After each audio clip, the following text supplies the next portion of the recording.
I'm George Samios. I'm head teacher at Twerton Infant School in Bath, which is a great privilege. I'm very proud of the school, proud of the children, and proud of the way that staff work with children, which we've been able to do really well because we've had sufficient funding. But I'm really worried because already that is changing. This year we have a shortfall in funding of around £70,000 compared to last year. This has meant that we've had to cut back on counselling for the most vulnerable children in the school. We've had to cut back on training for teachers and TAs. We have had to cut back on the parent support advisor role, which has been a crucial role, working alongside families early on when problems first arise. And we've had to cut back on enrichment activities. We can't get a theatre group in to do a panto this year because we can't justify that cost. We've had to cut back on some sports scholarship. But my real anxiety about the cuts, and these are real term cuts to school funding, 8% less funding now compared to 8 years ago.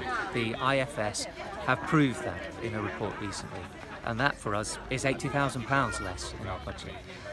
What this means is that when we identify a child that has additional needs that aren't being met through the first wave of teaching provision, we will no longer be able to employ a TA to work with that child until we have secured the funding.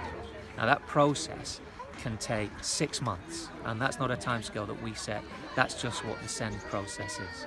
So, if you have a child in a classroom whose needs aren't being met and their behaviour isn't regulated, that has a knock-on effect to the rest of the class, and that impacts on the rest of the class. That can affect the rest of the children, their right to learn, their right to be safe and to feel safe in class.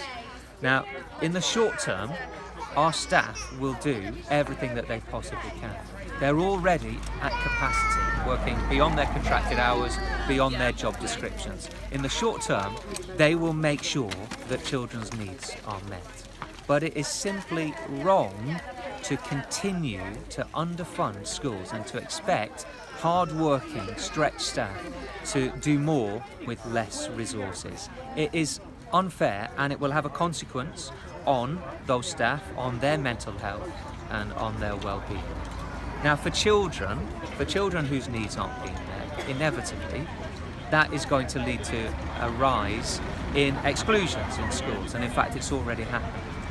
The BBC just this week have reported a 15% increase in permanent exclusions this last year compared to the year before.